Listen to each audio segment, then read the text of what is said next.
nous rejoignez à l'instant, vous avez fait le meilleur choix, c'est celui de regarder Info TV et surtout de suivre votre programme Espace Miné 10h 11h52. Ce matin, arrêt majeur sur les conditions de travail des journalistes au Cameroun et nous avons pour prétexte cette célébration de la journée mondiale de la presse. C'était hier 3 mai 2026. Reporters sans frontières, on ne le dira jamais assez, a jugé le Cameroun de pays très dangereux. Sur 180 pays, le Cameroun, le pays de Paul Biya, occupe la 133e place lorsque nous parlons de la liberté de la presse.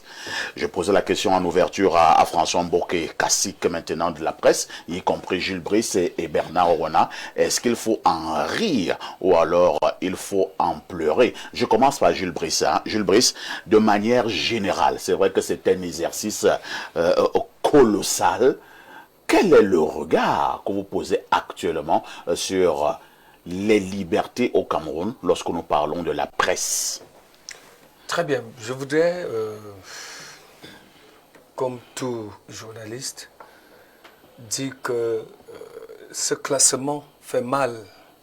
C'est d'autant plus que nos autorités vantent le fait que au Cameroun, on a eu accès facilement à certaines données qui permettent à la presse aujourd'hui de se mouvoir en toute aise. On a parlé de la facilitation dans la création des organes de presse, on a parlé d'un certain nombre de choses concernant l'accès même à la profession. Seulement, François l'a évoqué à l'entame de l'émission, je ne pense pas que cette presse soit libre, véritablement dans notre pays. Ça va vous surprendre que ça vienne de moi.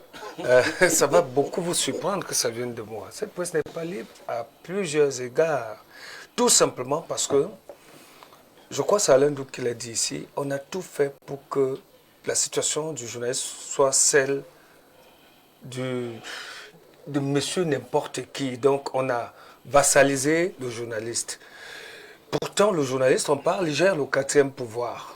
Vous ne pouvez pas être celui qui possède le 4e pouvoir et être en même temps celui qui n'a pas de moyens pour pouvoir exercer sa profession. Du coup, vous n'êtes pas libre de pouvoir faire votre travail en toute aise parce que si vous le faites tel que vous l'avez appris et tel qu'il devrait être fait en respectant les canons y afférents, vous allez dormir affamé. Ah bon? Oui, parce que, écoutez, observez tous les journaux d'ailleurs qui se créent au Cameroun, peu sont ceux qui sont spécialisés. Même les chaînes de télé, même les chaînes de radio.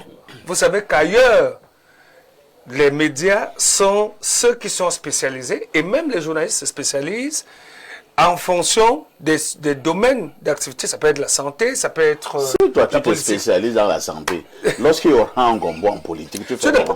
Donc c'est pour ça qu'il y aura un truc au niveau du sport, tu fais comment? C'est pour cela que je le disais tantôt, la plupart des journaux sont généralistes et du coup, dans cette sphère-là, vous ne pouvez pas exercer le métier. Et je dis, c'est très méchant.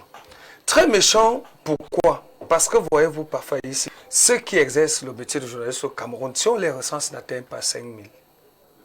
Ceux qui sont vraiment les professionnels de la communication n'atteignent pas 5 000. Et même s'ils atteignaient 5 000, on peut bien les recadrer. On a tout fait dans ce pays pour que les pairs ne puissent pas justement constituer une force face aux dirigeants. Parce que ailleurs, on n'a pas d'un conseil national de la communication. Ailleurs, sont les pairs qui organisent et qui sanctionnent, par exemple, ceux de leurs collègues, confrères, qui ne travaillent pas bien. Ce qui n'est pas le cas ici. D'ailleurs, on a créé une histoire là, je crois que c'était le conseil des médias. Lorsque cette histoire, on a mis quelqu'un de Cameroun Tribune, ça n'a pas géré, ça n'a pas donné parce que c'était quelqu'un qui n'était pas du secteur privé. Autre chose, la presse n'est pas libre au Cameroun parce qu'elle n'a même pas un moyen de diffusion. Souvenez-vous de ce que nous avions jadis une entreprise française au Cameroun, Messa Presse. Messa Presse disparaît en 2008, 2018. Le ministre Chiruma met donc sur pied un comité, j'ai appartenu à ce comité, Parce que Messa Presse voulait 180 millions de francs CFA pour continuer à distribuer la presse camerounaise. Parce que disait elle ne se vendait pas, cette presse. Et que c'est la presse étrangère qui se vendait. Il fallait donc que le ministre de la Communication de l'époque, Issa Chioma, donne 180 millions de francs CFA, de l'argent, de l'aide, ce qu'on appelait l'aide publique à la communication privée, pour que on puisse distribuer. Et cette société est partie. Le ministre met donc sur pied un comité. Présidente du comité, Mme Marie Kleinana, vice-président, Séverin Tchunke, et puis j'étais membre, le directeur Ngankak membre. Vous savez ce qui s'est passé? Non. On a tenu une seule réunion à la Sopecam, au siège de la Sopecam. Il y avait certains militaires pour que la presse camerounaise soit distribuée par le réseau Sopecam, qui, disait-on, était un réseau qui va partout. Mais là, c'est un peu dangereux. Mais c'est ce qui s'est passé donc à la réunion. Le concurrent va distribuer. Très bien. Ce qui s'est passé, ça risque d'être compliqué. Au cours de cette concertation, ceux qui étaient comme membres peuvent attester de ce que je dis. Madame le directeur général de la Sopecam a donc proposé que, au lieu de mettre sur pied notre structure, parce qu'on avait deux alternatives dans notre comité, soit penser la mise sur pied d'une autre structure qui viendra remplacer Messa Presse, soit alors injecter un peu de moyens à la Sopecam pour pouvoir distribuer les autres presses. Alors, lorsqu'elle pose le problème, Séverin Tchunke, au cours de la réunion, dit non. Madame, souvenez-vous de ce que Mutation imprimait ici et qu'il y a eu un tir sur le président de la République. Ce journal n'a pas été distribué. Ça veut dire quoi? Il n'a même pas été imprimé. Voilà, si moi, directeur de publication d'un journal X, je tire sur le régime, sur un membre du gouvernement, ce journal ne sera pas distribué, je serai perdant parce que j'ai une information capitale que je veux mettre à la disposition du grand public. Cette information sera muselée, le temps de contrôler et d'appeler des personnalités de part et d'autre. Donc, nous avons beaucoup à faire. On en dira davantage au cours du programme, mais je dis, c'est un classement qui fait mal, c'est un classement qui reflète la réalité. Il faille que les lignes bougent. Et je crois que ce que nous aurons à développer ici comme argumentaire pourra permettre à ces dirigeants de nous avoir un peu, de nous prendre un peu au sérieux, un peu plus au sérieux que ce n'est le cas aujourd'hui. Parce qu'au Cameroun, pas ici, au Cameroun, je chute. Au Cameroun, on a tout fait pour que les directeurs de publication, par exemple, vous en êtes un, n'aient pas la possibilité de pouvoir entretenir normalement leurs collaborateurs avec les moyens. Pourtant, c'est possible. D'où vient-il que dans un pays comme le nôtre, on paye des opérateurs économiques à plus d'1 milliard de francs CFA, parfois pour des marchés passés gré à gré, et qu'on mobilise seulement à peine 150 millions de francs CFA pour toute la presse. Vous dépensez combien par semaine, parfois ici, pour pouvoir rien que vivre, entretenir votre quotidien? 150 millions de francs CFA, c'est l'argent. Ça coûte les yeux de la tête. Voilà, alors, François Mboké, lorsqu'un étranger arrive au Cameroun, sur la forme, il me semble qu'il peut dire que nous sommes très évolués au niveau de la presse. Hein. Il trouvera que nous avons par exemple plus de 100 chaînes de télévision, plus de 200 chaînes de radio, plus de 1000 titres au niveau de la presse écrite. Il peut dire mais le Cameroun est un pays aux avancées formidables pour ce qui est de la presse. Est-ce que la pluralité des titres est un indicateur réel d'une liberté de la presse dans un pays? Vous voyez comment mon frère n'arrivait pas à arrêter s'il voulait se vider. Donc, tout à fait. Le mal est profond. Le mal est profond parce que on ne peut pas avoir non seulement des journalistes au mètre carré qui sont les meilleurs formés dans le monde entier, les meilleurs dans le monde entier, qui sont aussi nombreux au Cameroun, mais qui sont traités comme des gens qui n'avaient pas le droit même de respirer de l'air. Et c'est une situation qui est très, très, très regrettable. Lorsqu'on faisait ces classements de pouvoir, à une époque, on a pensé que c'était le 4e pouvoir. Alors, quand vous prenez les 3 premiers, ils fonctionnent comment? Ils sont financés, non? Tout à fait. Pourquoi le 4e ne l'est pas? Et je vais vous dire, le rapport 2026 de Reporters sans frontières attire cette attention et il est clair. Vous voyez, en dehors du Cameroun, il y a les États-Unis qui ont perdu 7 places et qui sont dans la catégorie problématique, situation problématique pour la presse.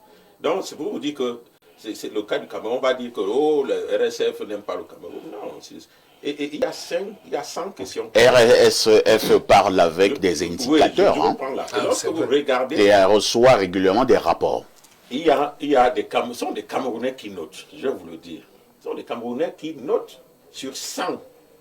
C'est-à-dire, RSF vous envoie 100 questions, vous pouvez répondre en 2-3 semaines. Vous répondez là où vous arrêtez, on vous renvoie un code, vous continuez. Alors, il y a 5 grands indicateurs. Politique, le degré de soutien et de respect aux médias. Deuxième, économie, les contraintes économiques, la précarité. Dans le cadre légal, il y a donc le cadre juridique et puis les procédures baillons. Et puis, social, on a les attaques, le harcèlement, l'autocensure, côté sécurité, violence physique et autres, qui ont été retenus pour le cas du Cameroun. Et vous allez voir dans le classement que les pays qui sont parmi les premiers ont également les journaux qui ont les meilleurs budgets. C'est-à-dire qu'ils sont en évolution depuis au moins 2023. La Côte d'Ivoire, voilà. l'Afrique du Sud, le Gabon. 10 places. Seulement de 2025 à 2026. 10 places. Ce n'est pas un hasard. Alors, lorsque nous prenons ici un écart entre les médias européens et asiatiques, vous allez voir que ceux qui sont sur le premier niveau ont également le budget important. Nous avons pris le cas de la CRTV, dont on évalue le montant à 33 milliards.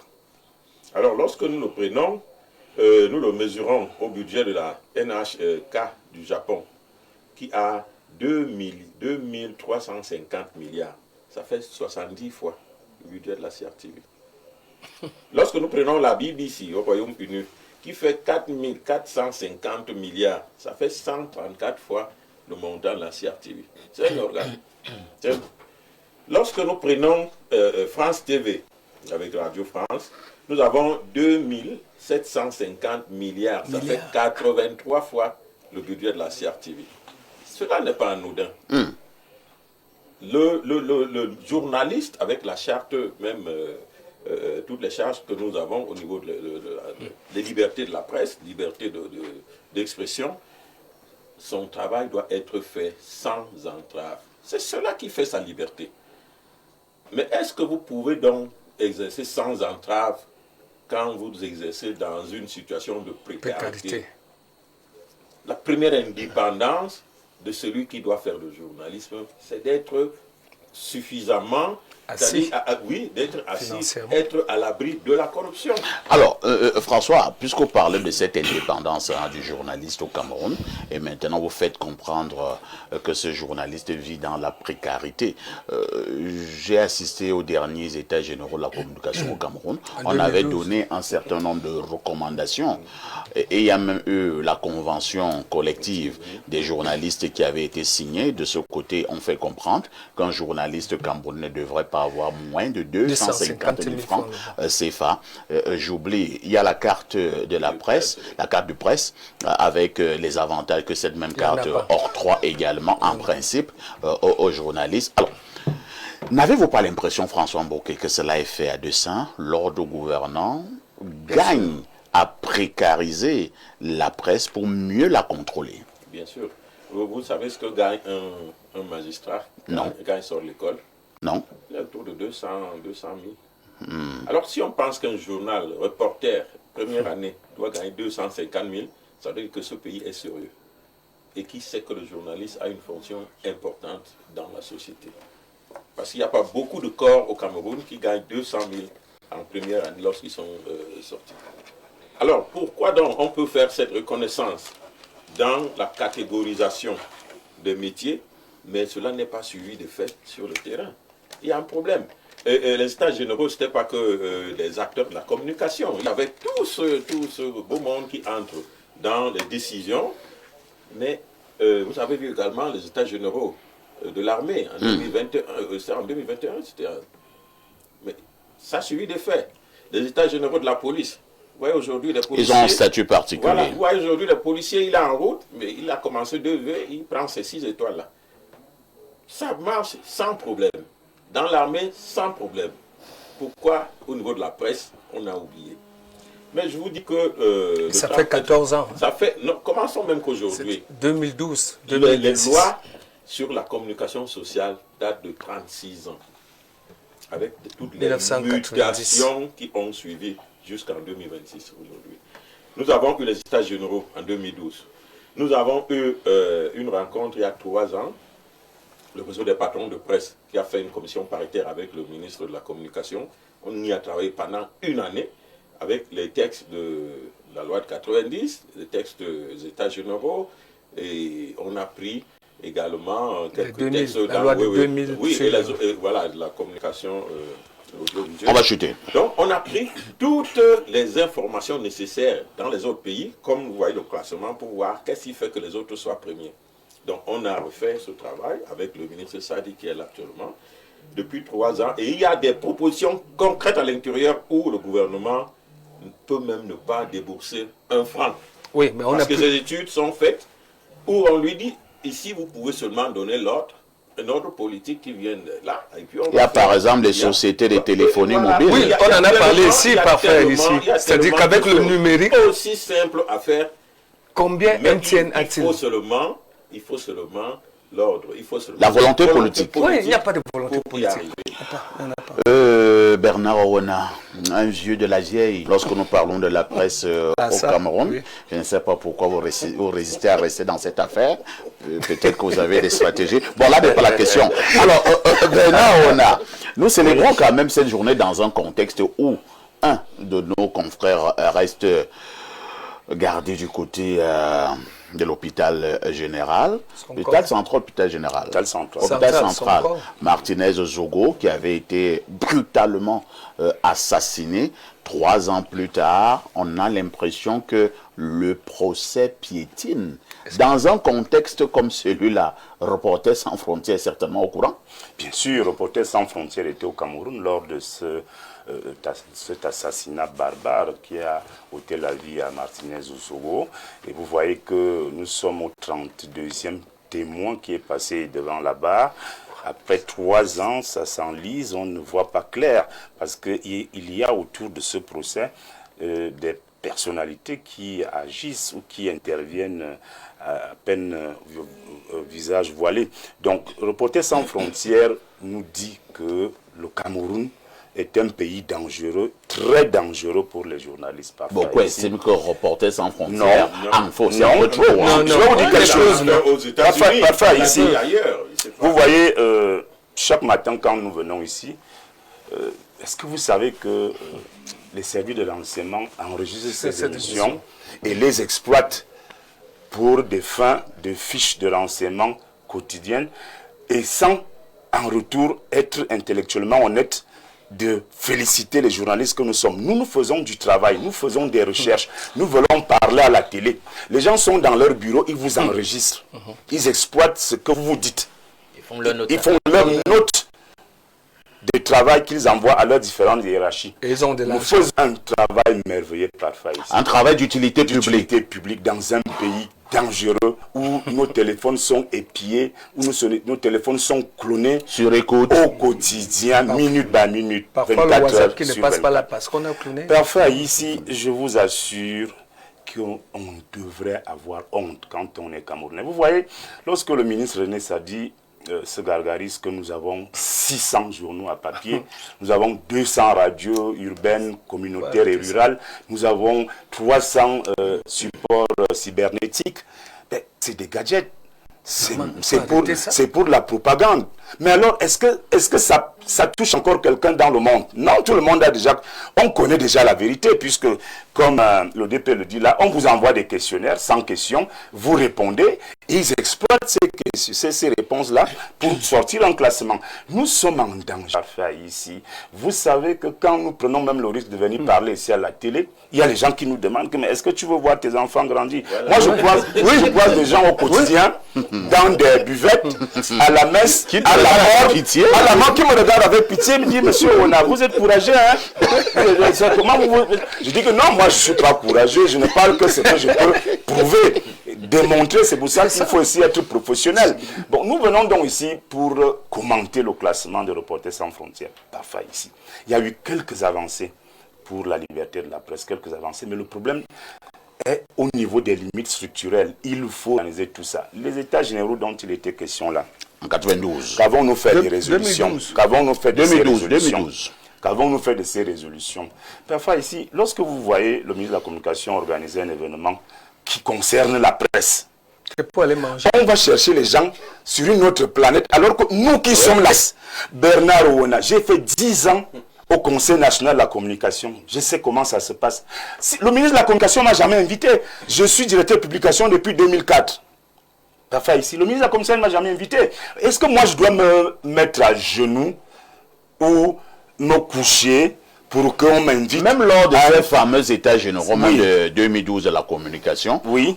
Nous avons été un peu choqués. Comme vous dites là, nous sommes ici au Cameroun, nous parlons régulièrement de la presse. Nous on sommes- allait chercher des gens, on va chercher des gens en Europe, de l'autre aux côté, États-Unis, des experts, Et qui étaient bien traités. Nous qui étions même membres des commissions. C'est nous un n'avions monsieur, rien. ça fait 20 ans qu'il n'a plus mis pied au Cameroun. C'est lui qu'on va chercher aux États-Unis. dit- Donc je On voudrais- dit c'est un expert. Je voudrais dire, papa, ici, très sincèrement, que nous avons nous-mêmes la possibilité et la capacité de renverser cette donne. Nous pouvons le faire si nous voulons. Je vous ai dit ici qu'il y a des patrons de presse qui ont des acquaintances avec le système parce qu'ils déchargent là-bas chaque lundi Ah bon? pour publier leurs journaux. Vous êtes sérieux là? Puisque je n'ai jamais été autre chose que sérieux quand je viens ici. Et je le dis, je me réserve de vous dire dans quel cabinet ces gens, ces directeurs de publication vont souvent passer à la caisse. On l'appelle le grand rec. Voilà, donc c'est le grand règle là-bas, il vous oriente, il vous donne la titrale de votre journal du lendemain. Donc parfait ici, quand vous voulez caporaliser la presse à ce niveau, quand vous voulez clochadiser les journalistes à ce niveau, vous comprenez qu'on Très est bien. dans une situation où il faut davantage appuyer sur le levier économique. Parfait ici, un journal pour qu'il soit en kiosque à un prix, à un coût. Je ne t'apprends rien. Nouveau DP depuis près de 6 ou 8 mois. Donc, quand les gens font des sacrifices, l'argent que les épouses, l'épouse d'un Gaba devait manger avec, Tout à fait. ils sacrifient cet argent pour tirer le journal. Un journal même que personne n'achète en kiosque parce que les Camerounais ne sont plus là pour ça. Mais ils ont réussi à décourager vous tout le monde. découragez tout le monde.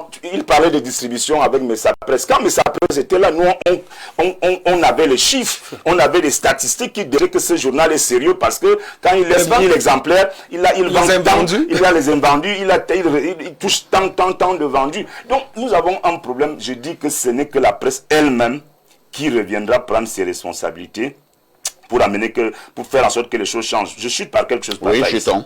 Si le ministre de la Communication revient cette année avec sa petite enveloppe de 150 Son millions, aumône. un machin pitoyable là à distribuer à la presse, si tous les DP disent qu'ils ne touchent pas à cette malchance, Le grand rec va pas. je dis parfois ici, même quand on vous distribue ça, vous voyez quelqu'un qui a un quotidien, on lui propose 800 000. Un quotidien. Ça ne fait même pas les charges de la semaine, d'une semaine de parution. D'une semaine. Et vous allez prendre ça. Pourquoi vous prenez? Ne prenez plus ça. Laissez ces gens avec leur pitance là, leur là, et que nous prenions d'autres dispositions pour que les choses changent absolument. J'ai vu quelque chose dans ce pays aussi, en parlant de cette pitance, pour prendre votre mot. Il y a quelques années, BBC n'avait jamais demandé de l'aide. Et ils ont plutôt octroyé de l'argent à BBC. BBC l'a dit, on n'a jamais rien demandé. Et on ne veut pas de votre malchance là. C'est la malchance. Entre-temps, il y a des organes sérieux qui ont demandé cette aide. Oui, On ne c'est leur a pas donné. Oui. Mais on allait donner à BBC. BBC a refusé. BBC est parmi les groupes qui financent tellement la presse à hauteur de milliers de milliards Très bien. qui vient au Cameroun. Et puis, BBC n'accepte pas la publicité. Et nous allons passer la parole au sociologue ce matin. Les journalistes au Cameroun sont-ils libres? Le regard du sociologue. Bien, M. Parfa, ici, je me félicite déjà d'être assis à côté des éminences en matière de journalisme, des directeurs de publication. Moi, je n'en suis pas un et j'ai beaucoup appris de leur intervention tout à l'heure. Mais ce que je peux retenir et l'observation que je peux faire est la suivante. Déjà, ils ont tous parlé, ils étaient d'accord sur un point, la précarité. La précarité de la presse. Et moi, j'aimerais attirer leur attention. Peut-être même la clochardisation. Parce que il faut maintenir le journaliste dans une certaine précarité pour le contrôler. Il faudrait attirer donc l'attention des grands directeurs d'éducation que vous êtes pour savoir que aussi longtemps que le pouvoir existera, aussi longtemps que le pouvoir aimerait se pérenniser. Et pour se pérenniser, il faut conquérir la presse qui est un instrument de domination, qui est un instrument du contrôle de la vie sociale, politique. Remarquez bien qu'au Cameroun aujourd'hui, la presse de plus en plus est divisée. La presse se divise. Vous pouvez sortir votre journal, vous commencez vos activités avec le peu de moyens que vous pouvez avoir, espérant prospérer. Mais si vous ne donnez pas un son de cloche qui satisfait ceux qui sont au pouvoir, on fera tout pour mettre que ce soit les bâtons dans les roues. Soit il y a ce qu'on appelle une dissidence qu'on va créer dans la grande corporation. Vous avez l'impression que la presse au Cameroun est devenue comme les partis politiques. C'est-à-dire il y a les partis politiques de l'opposition et il y a le parti au pouvoir. Bien évidemment. C'est comme ça également au niveau de la presse au Cameroun. Je ne suis pas journaliste, mais c'est les concepts qui apparaissent très souvent de la bouche même de certains journalistes. C'est pas faux. Par exemple, on vous dit, moi je suis journaliste patriote. Moi, ma presse, c'est une presse patriotique. Et donc, ça veut dire qu'à l'opposé, il y a une presse anti-patriote. Lorsqu'on vous dit, allez donc voir ceux qui financent ces journaux par derrière. Parce que c'est des expressions qui remontent. C'est des expressions qui remontent. Donc, ça, tu fais l'analyse, hein, la situation. C'est une analyse simplement. Comme pour dire que ce milieu est un milieu, je peux dire infiltré. Il est contrôlé par les sphères du pouvoir et ne vous attendez jamais à ce qu'on puisse satisfaire le journaliste ou la presse. Parce que si elle est satisfaite, on ne pourra plus avoir la même mise sur elle. Donc, aussi longtemps que ce pouvoir existera, puisqu'on nous a montré qu'au Cameroun, la politique se résume en accéder au pouvoir et s'éterniser au pouvoir ou se maintenir au pouvoir. Et pour se maintenir au pouvoir, il faut contrôler le domaine de la communication, il faut coordonner la presse et c'est ce qui est bien fait justement. Merci. Alain Douk, est-ce qu'à un moment donné, j'en parlais ici dernièrement pour une autre situation, lorsque nous parlions de la fête du travail, j'ai invoqué Karl Marx. Est-ce qu'il n'est pas temps que la presse au Cameroun puisse parler d'une seule voix, que la presse au Cameroun puisse justement constituer cette force en face de l'ordre gouvernant pour être respectée? Ça, c'est idéalement ce qu'il faudrait faire. Mais comment? Ça sera impossible pour la simple raison qu'on continue d'appliquer politiquement, divider et impera, diviser pour mieux régner. Donc la presse est totalement divisée. On l'a polarisée. Et le sociologue tout à l'heure essayait en ces mots de Lulus. Puisqu'on parle de la liberté de la presse, il y a le concept de liberté. Je vais citer ici Jacques Prévert qui disait que la vérité ne sera pas libre tant que la liberté n'est pas vraie. Justement, la presse, le journalisme, c'est un pouvoir. La communication, c'est un pouvoir. On l'appelle le quatrième pouvoir. Il y en a 3 autres. Et il y a justement dans le cadre de notre pays un pouvoir qui veut exister en phagocytant les autres, en asservissant les autres, en matant les autres, en piétinant les autres pouvoirs. Il a compris donc le pouvoir en question, il est politique, il est exécutif, qu'il doit rationner la vérité, il doit rationner la liberté pour exister. Parce que on a justement au travers de ce pouvoir-là une nouvelle économie qu'on nous a vendue.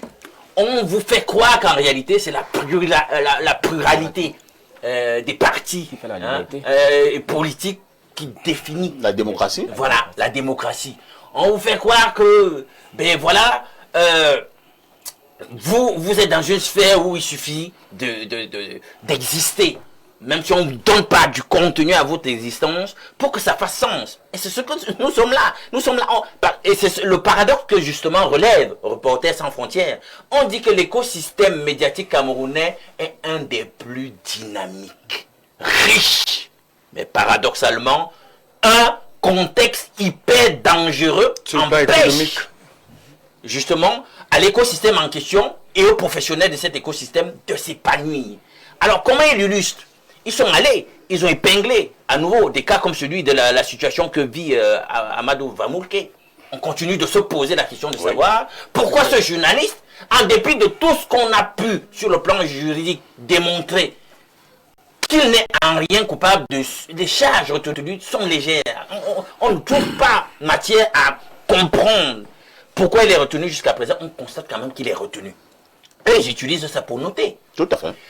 Il parle de la situation de précarisation générale. Il faut vider le journaliste et le journalisme de sa substance. Des gens qui sont aux abois, qui ne savent pas comment, qui tirent le diable par la queue, qui n'arrivent même pas à prendre soin de leur famille pendant un mois. Ben écoutez, ils sont totalement docilisés, malléables à soin. Et ça fait les affaires du politique. Il veut que tout le monde dans l'écosystème lui soit soumis. Pourquoi? Ben, qui a l'information a le pouvoir, dit la Maxime. Mais ici, il faut posséder donc ceux qui traitent de l'information. Vous les possédez donc et vous avez donc le pouvoir. Un pouvoir d'écrasement, un pouvoir phagocytaire. Et c'est ce qu'ils font et ils réussissent ça plutôt bien ici. À tel point que finalement, le pouvoir en question n'existe pas. Et même au niveau de la collecte de l'information. Et même au niveau de la collecte de l'information. Voilà, pour que je n'ai pas de. Je perds pas la chute dans les idées. On instrumentalise justement même l'ingénierie juridique, le cadre juridique, pour taire le pouvoir en question, le briser. Reporters sans frontières indique bien que la crise de sécurité au niveau de nos deux régions, là, le NOSO, nord-ouest et sud-ouest, on a l'impression qu'il y a un lien entre notamment la loi qui a été créée dans notre code pénal sur le terrorisme et une volonté d'encadrer la parole journalistique sur le traitement de l'information liée à la crise dans cette partie du pays. Donc on voit que museler le journalisme, museler la communication sociale est un enjeu majeur de la politique au niveau du pays. Très bien. Et ça c'est un danger. On n'aura donc jamais de démocratie et le secteur d'activité en question parfait ne peut pas s'épanouir. Merci. Hein. Le sociologue va ajouter en quelques secondes. En quelques secondes avec ce que Alain Douk disait tout à l'heure. Même au niveau des infractions en journalisme, je pense qu'il y a la propagation de fausses nouvelles et la diffamation. Vous allez bien vous rendre compte qu'il y a certaines presses qui peuvent se permettre de faire des propagations de fausses nouvelles et des diffamations sans être poursuivies ni traduites devant le conseil ou les juridictions pénales. Mais tandis qu'ailleurs, à la petite erreur ou à la moindre première erreur, toute l'arsenal juridique se déverse contre cette presse-là. Donc c'est pour dire que cette presse est vraiment divisée. Cette presse, elle est acceptée tant qu'elle fonctionne avec les idéologies de l'ordre dominant actuel.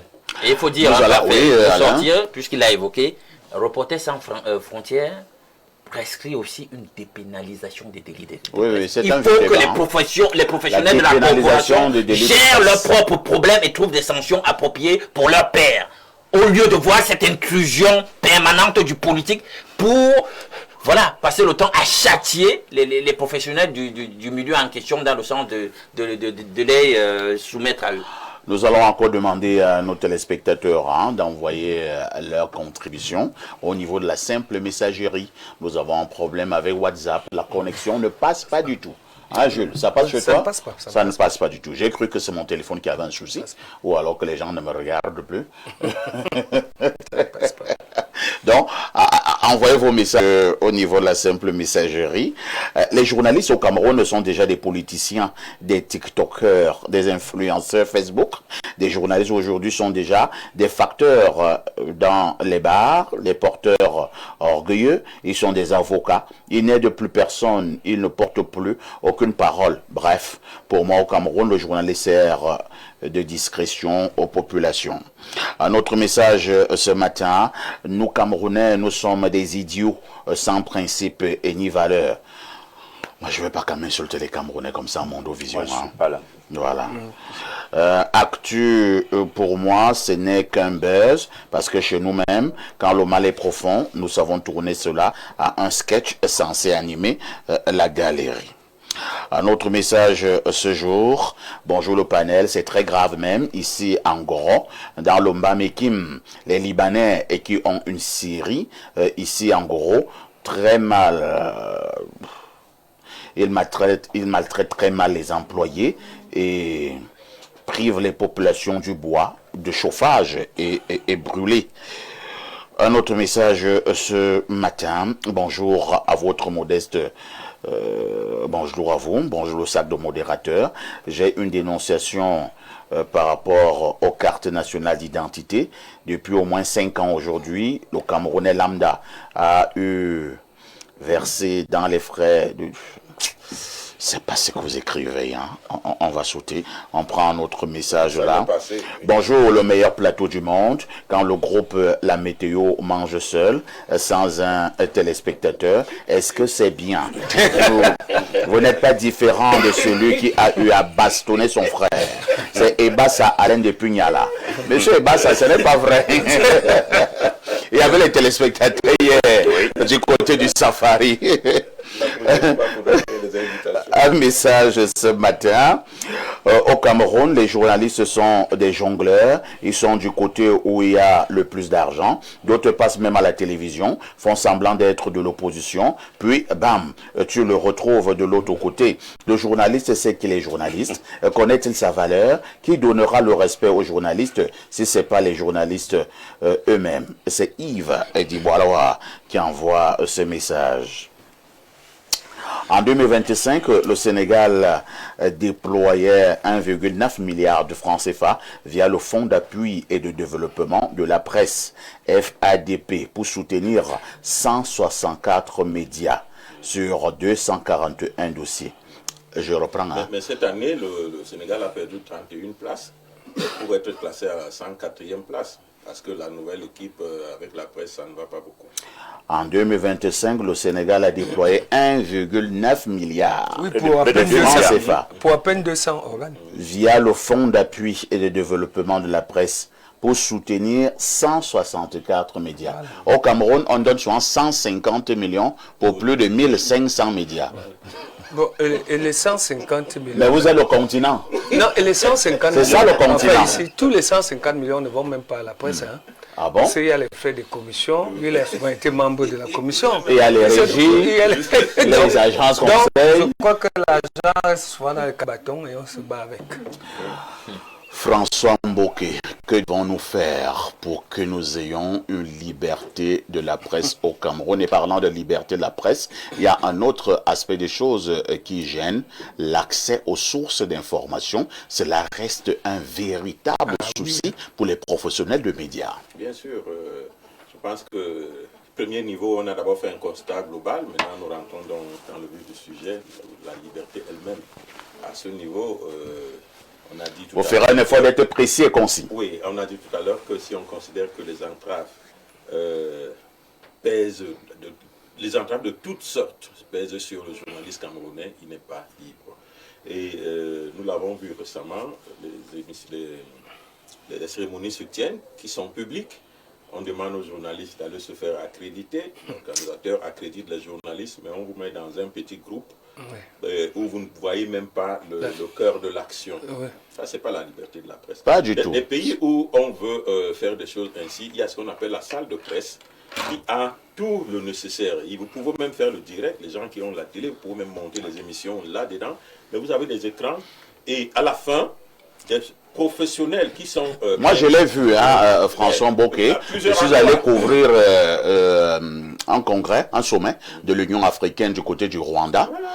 C'était très bien aménagé pour la presse. Je suis allé au Congo il y a quelques années pour couvrir un événement. C'était la prestation de serment du président Sassou Nguesso. La presse avait un bel espace et il y avait tout, le Wi-Fi. Et la presse avait accès justement à là où se passait au théâtre des opérations. Ici chez nous, on va mettre la presse dans un clos comme des chiens, dans un trou. Et vous avez des collaborateurs qui sont... avec des badges inscrits fixes. C'est un journaliste, un badge inscrit fixe. Et la sécurité le menace. Oui, non seulement il a dans ce badge fixe, il ne bouge même pas. Et puis, quand celui qui est caméraman veut prendre une image, on vient arracher la caméra. Bon. Là où on parle dans la liberté, où on respecte le journaliste, on fait une salle. Si vous ne voulez pas qu'il ait un contact direct avec les autres autorités, on fait une salle où il a tout, il peut faire son boulot. Toutes les images. Et puis à la fin, on vous remet une clé. Oui. Les vidéos les résolutions et les photos. Parce qu'on se dit que vous n'avez pas été à côté pour prendre des images fraîches. C'est cela. Bon, parce que le journaliste, c'est quoi? Sa matière première, c'est l'information. Merci. Si vous ne l'avez pas, Ça veut dire que vous n'êtes pas libre. Et au Cameroun, avoir accès à l'information, c'est la chose la plus difficile.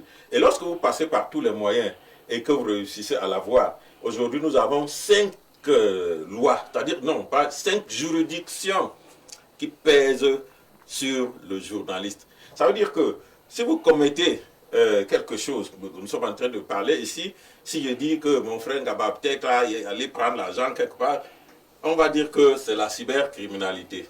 Vous voyez? Parce que j'étais ici à la radio, à la télé, on a dit, on va prendre le code pénal, on va prendre l'autre loi sur le terrorisme, on va prendre, il y en a 5 seulement pour contrôler l'action du journaliste. Dans cette condition, on peut bien se poser des questions. Pourquoi l'autorité camerounaise, pourquoi les dirigeants camerounais ont si peur des journalistes? Pourquoi les dirigeants camerounais ont si peur des journalistes? On parlait là des organes qui devraient en principe défendre les journalistes au Cameroun, que d'être toujours des papas fouettards, à l'instar du monsieur qui tabassait un Cameroun là tout à l'heure. Que fait le ministère de la Communication pour véritablement protéger le journaliste? Que fait le Conseil national de la communication pour protéger le journaliste? On a l'impression que de ce côté-là, c'est beaucoup plus la chicotte. Oui, c'est beaucoup plus la chicotte. Et moi, je pense, puisque nous sommes pratiquement à la fin de l'émission, tout à fait, je voudrais faire 2 propositions dans le sens de rendre le journaliste libre. Quelqu'un disait que la première liberté du journaliste, c'est le fait pour lui d'être autonome financièrement pour pouvoir se mouvoir en toute aise dans l'exercice de sa profession. Vous avez évoqué la téléphonie mobile. Nous avons rencontré certains responsables du ministère. Il a dit, on a fait des propositions concrètes. Les sociétés de téléphonie mobile... Allons à la proposition concrète. Qu'est-ce que vous avez dit? Proposition concrète. MTN a combien d'abonnés? On prend 1 franc à chaque abonné parce que MTN nous impose des services ici que nous payons à 50, 100 francs CFA. Si MTN prélève 1 franc par abonné, par jour ou par semaine. Orange fait de même. Orange, vous voyez que nous avons par jour minimum 15 millions. 15 millions par structure. Et pourquoi les autorités ne veulent pas appliquer cela? Bon, on se dit, il faut d'abord aller à l'Assemblée, il faudrait que ça passe par une loi, moi je pense. Mais moi j'ai vu des lois passer à l'Assemblée en 3 heures de temps, la loi était passée. Voilà. Mais pas fait Parce ici. qu'il y avait urgence. C'est pas fait, il y avait urgence. Non, chez nous il n'y a pas urgence. Non, ils pensent qu'il n'y a pas urgence. Et je vous assure, deuxième proposition, nous avons 2 directions au ministère qui s'occupent véritablement de nous. Il y a la direction des médias privés et de la publicité, que gère M. Ngankak. Il y a l'Observatoire des médias et de l'opinion publique, l'OMOP, que gère Denis Rumba. Les 2 structures peuvent faire une sorte d'incubation. On sait qu'au Cameroun, voici les médias qui paraissent effectivement, c'est qu'on la presse écrite, voilà les chaînes de télé qui ont de l'audience. On dit, ok, très bien. Voici l'argent que nous avons prélevé au niveau des sociétés. Vous n'avez plus besoin de déposer des dossiers. On dit... Puisqu'on vous connaît. Puisqu'on vous connaît, on dit, ok, Info TV, on donne 500 millions à Info TV. Oui. Écoutez, on donne 500 millions à Info TV, ce n'est qu'un exemple, ou 1 milliard. C'est possible. C'est possible. Et on alloue un gestionnaire, on peut dire un comptable public, qui vient donc gérer, qui vient s'assurer de la bonne gestion de cet argent. Un comptable public, un partenaire. Merci. Donc l'ordonnateur est le patron d'Info TV. Maintenant, au niveau de la presse écrite, on fait de même. Les quotidiens. On a compris. D'abord, ça se fait comme ça. Bernard Owona, au finish, est-ce que le journaliste au Cameroun ne fait pas pitié? Oui, la situation du journaliste au Cameroun est véritablement pitoyable, dans ce sens qu'il est question qu'il prenne ses responsabilités, et c'est pour ça que je voudrais faire une proposition concrète pour sortir de cette émission. Je suggère aux hommes politiques qui sont à l'Assemblée nationale, je suggère à Cabra Libi qui a fait le journalisme, qui est un brillant journaliste, je suggère aux députés du RDPC de penser une loi qui doit aboutir à la subvention de la presse à capitaux privés dans notre pays.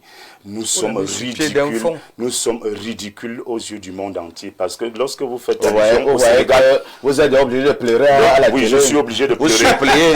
Vous ne parlez même plus fort. Vous suppliez. Je ne peux même plus parler fort. Je demande à nos hommes politiques de nous penser une loi qu'on va déposer à l'Assemblée nationale, même si ce n'est pas urgent comme la loi qui modifiait la Constitution pour la vice-présidence, mais une loi qui va aller à l'Assemblée et qui sera sur la table des députés pour qu'un jour nous passions à l'aide pitoyable à la presse privée à une subvention normale, digne de contrôlée parce que c'est le dernier public contrôlé. Merci. Pour des médias qui comptent et qui travaillent.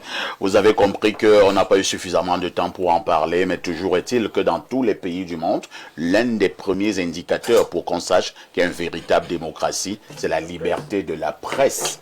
Merci. N'oubliez pas une chose, avec tout ceci, que faites-vous encore ailleurs?